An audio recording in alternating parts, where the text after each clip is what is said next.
Uh-oh. Hey folks, welcome back to Jerome Bee Farm and Homestead. It's May 17th, 2024. It's 80 degrees today and nice and calm. It's a super good forage day. We're right here in the peak of the nectar flow. So today what I'm going to be doing is I'm going to follow up on this hive that I brought back from my father-in-law's place, where I pulled out 4 frames, I think, with some brood and a lot of bees. There wasn't a lot of resources in that hive, so I don't know that I got a whole lot in there for them to eat, but I did put a feeder on top of that Apame hive, the Apame nuke, and I filled up both sides on that. So need to get in here, and I have been coming back and feeding that, and they are taking that feed. It's empty every time I come in there. So it's got a pretty good population, a lot of bees coming and going.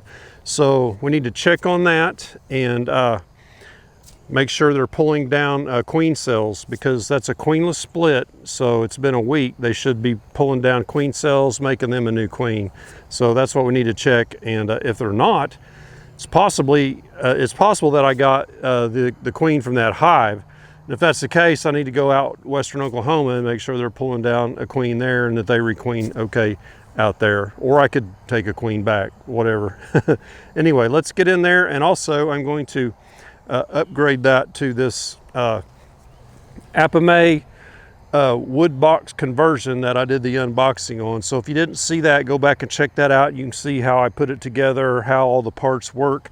I have the pollen trap taken out of it, and I believe I still have the bottom tray in it, and it's got the feeders in top, and it's just like an Apame hive, except it has a wood box instead of the plastic box that Apame has. So it has the bottom and the top and the feeders.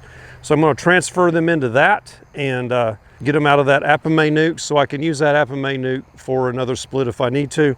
It's in hive 31 position.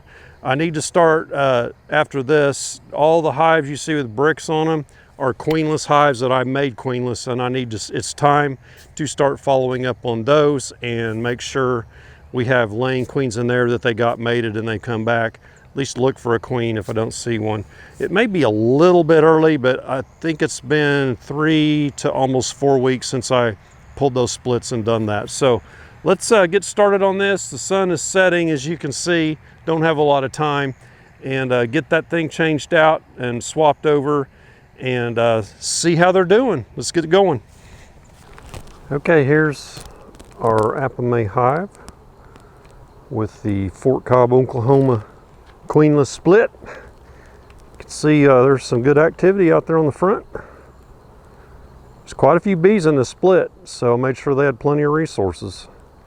I put those sticks under there because this thing is leaning pretty good towards the front, and I was wanting that liquid feed to even out in the feeders up there on top. So let's check these feeders, see if they've taken it down. See, I topped them off not last night, but the night before. So yeah, it was important to make sure they had some liquid feed in here, because the hive I brought them from, there was not much in there at all. They were living, you know, hand to mouth is what they were bringing in. There's been some drought out there in western Oklahoma, so they were getting some rain, so hopefully they're having a good nectar flow out there now, and that hive is catching up. Well, if you didn't see that inspection of that hive out there in that split, you need to check that out, because these bees were crazy. They were some mean bees. So that's pretty much cleaned out there. Same thing here. It's gone down far enough to where they can't get to it from the front. It's all in the front. They can't get to it from the middle. So yeah, look, there's bees up on me right now. They are pissed. This is not a hive to joke around with. Yeah, look at them boiling out the front. Just that little bit that I was messing with it there. So yeah, I bet they're queenless. Let's get some smoke on them. Yeah, we need them to mate with Newcastle drone. Chill out. I don't like messing with hot hives like that. Most of the time they'll chill out, so I'm going to give them the benefit of the doubt that it's just the circumstances of where they came from. They can't help it if they were brought up in a tough neighborhood. I want to get some smoke in underneath this feeder. I don't need no part of what I had out there. So yeah, I had a bee actually get in my veil, and I couldn't figure out how she got in there. And when I was taking my suit off when I was done, I didn't have it zipped up all the way on one side. So I don't see a big population here, but I smoked them down. So I'm going to set them up into that Apame box. So I'm going to bring that out and set it over here so I can free up this box here for capturing swarms or doing other splits. The reason I like this box for that is I can lock them down with that entrance that slides. So they're making a bridge comb up to the top. So they're using that nectar, they're bringing some in. So I'm going to get this out of my way here. So here's this Apame conversion kit. So we've got plastic bottom and top Apame box with the wood on it. So it's got a little lock here. Lower the front down. Here's your sliders here. So I'll probably make it like 3 and 3. They've got, looks like 8, so I'll go 4 and 4 so they have the same size entrance. I'm going to go ahead and shut this for now. And I'm going to do my inspection. I'm going to bring it over one frame at a time. And hopefully we'll see our emergency queen cell. And we can shut it up and not worry about it. Need to take this tape off the feeders. So this holds a lot more food than that nuke.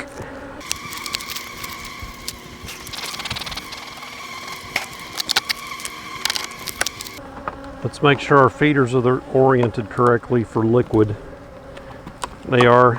You want the side going down into the liquid so the bees can't get out in here and drown.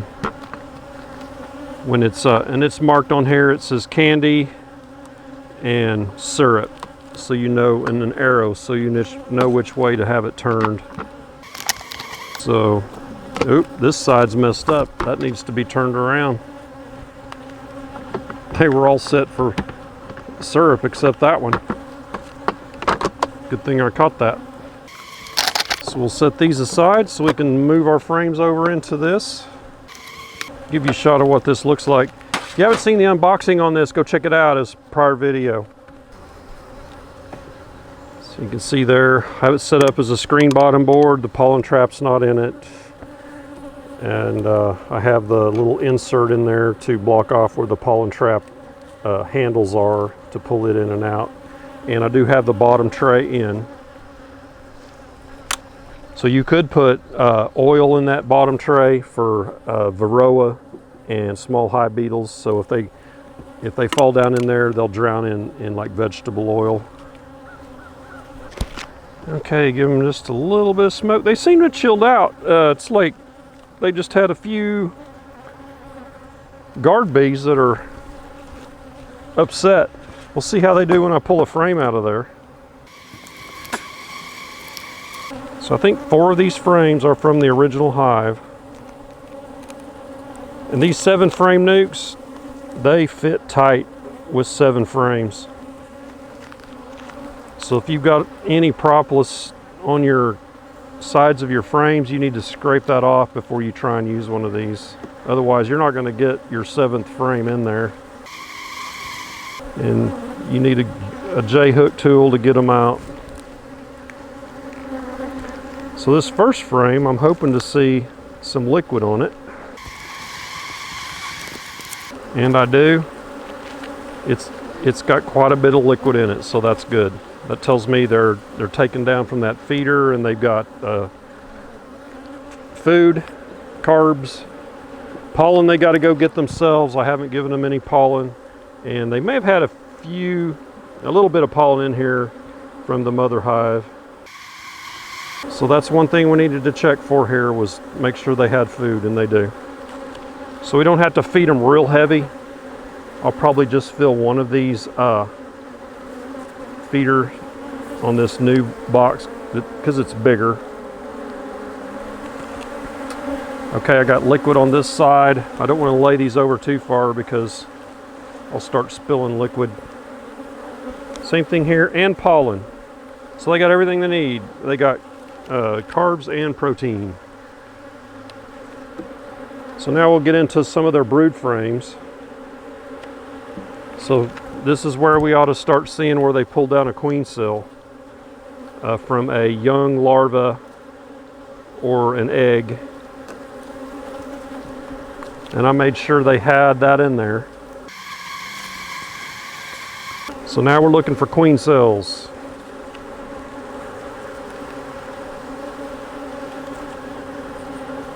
I don't see any queen cells pulled down here. I see empty cup there on the bottom. Capped brood. Usually out the edges of the capped brood, you'll see that's where they pull them down. Uh-oh. Uh-oh. We're not going to see queen cells in here. I'll show you why. Here's why right here. There's a queen. And she's laying an egg in that cell right there. She just laid an egg in there. So she's one of those kind of darker tiger butt queens that I can never find. In fact, when I brought this frame over here, I stared at it for a long time before I saw her again. There she's laying another egg. So I got his queen. So I made a queenless hive where I brought this from. Get this back in here. Huh. All right then. So we are going to need to go out there in a couple weeks and make sure they're requeening out there correctly. I know I left brood out there, but I didn't pay attention to, like, you know, eggs and whatnot. I made sure I had eggs in this one. So this is another brood frame. We've got larvae, capped, and eggs. Make sure my queen's not out towards the edge here when I put this frame in there. So yeah, we basically artificial swarmed that hive out there in Fort Cobb. So they definitely won't swarm now because their queen's gone, and a bunch of their bees, and a bunch of their brood. This is a mostly capped brood frame. So this is going to be a population builder right here. In fact, I'm going to space that out, and I'm going to put one of my blanks in here. So I'm going to put undrawn frames in here. Since this is so strong and we got a laying queen, these are waxed frames. I'm going to scoot this over one, put a blank one in there. Now this is where our queen was, so we need to be very careful. I'm going to scoot it out and make plenty of space, so when I slide this down in there, I don't have any danger of rolling my queen around and damaging her.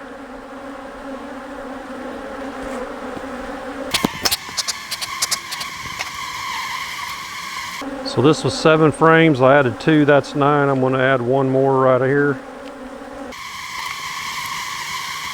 So these blanks are going to be between brood, and they'll start drawing these out. So I'll make sure they got plenty of sugar water to draw these out with. They don't have to forage as much. Okay. Get the other 2 frames over. Man, some queens you can spot them right off, and others Man, I can stare right at them and never see them. And that's one of those queens right there. She looks very much the same color tone as all the workers. So she doesn't jump right out to your eye. I'm gonna put that other outside frame on the other side. No eggs on this one. Little bit of liquid.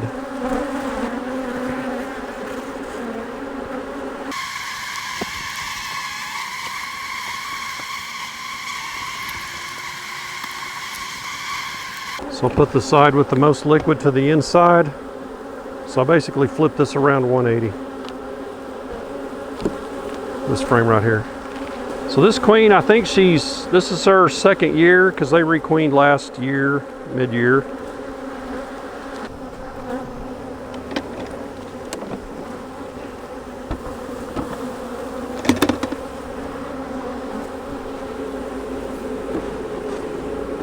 So I probably want to set this on those sticks as well. Go ahead and open this up.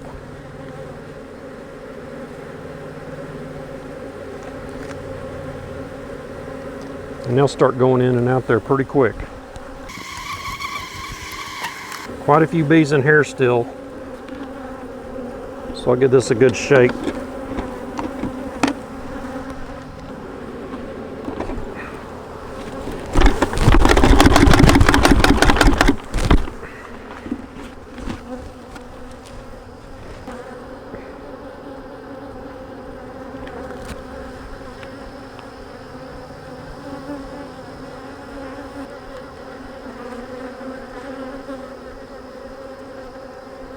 Okay, let's get our feeders on here.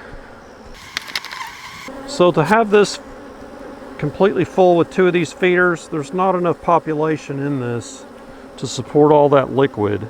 It'll be on here too long. So there's the chance of pests and fermenting and all that. So I'm only gonna put feed in one of these, or I could fill them both, you know, not real full. Yeah, get these down. Want them fit snug against this to keep the ants out as much as possible. This is a black ant zone right in here. One thing about these feeders is it's hard to keep the bees out of it. See it going in there? That's good. I think I did all right. I don't think many bees got in there at all, if any. All right. I'm just gonna leave it with that one full for now. So unlike the normal Apamaze, I don't have clamps to clamp this lid down tight, but they do sell a little clamp assembly that you can screw to your wood box if you want. So I didn't get that. I'm just gonna let this sit on there with gravity, and it does wiggle around a little bit, so I can put a rock on there if I want. Bees aren't going to propolize this down. The bees can't get up to the bottom of this, so that could blow off. Yeah, so that turned out good. Stole my father-in-law's queen accidentally, and you know, I looked at those frames pretty good before I moved them and made sure there wasn't a queen on there, but man, you never know. That's why it's important to follow up and see what you find. I expected to see emergency queen cells being pulled down in here, and they were going to make a new queen, and we'd have a Newcastle / Fort Cobb queen emerge, and but not to be. So we have a Fort Cobb queen in here, and she will probably she might make it through next year. Their second year, in my experience, is the best year for a queen. But yeah, she's doing good. She's laying in here. So I'm gonna leave this hive up here high like this for now. And after they get acclimated to this, I'll go ahead and take that box down there below off of it and let it on down. With all the brood in there and the flow is on and I'm feeding them, they've got pollen there, they've got everything they need. They'll probably be ready for a second deep before you know it. Or I could throw a honey super on there, but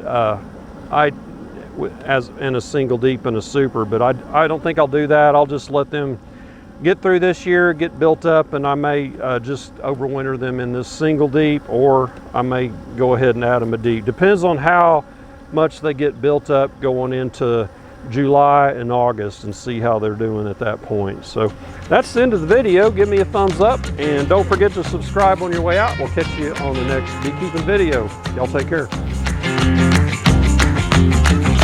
Slow down, mama, why you talk so mean? Good Lord, Nashville, it ain't what it seems. Got nice clothes, late night shows, boogie down at the bar, fiddle tunes and homemade booze, but it always goes too far. Shooting pool.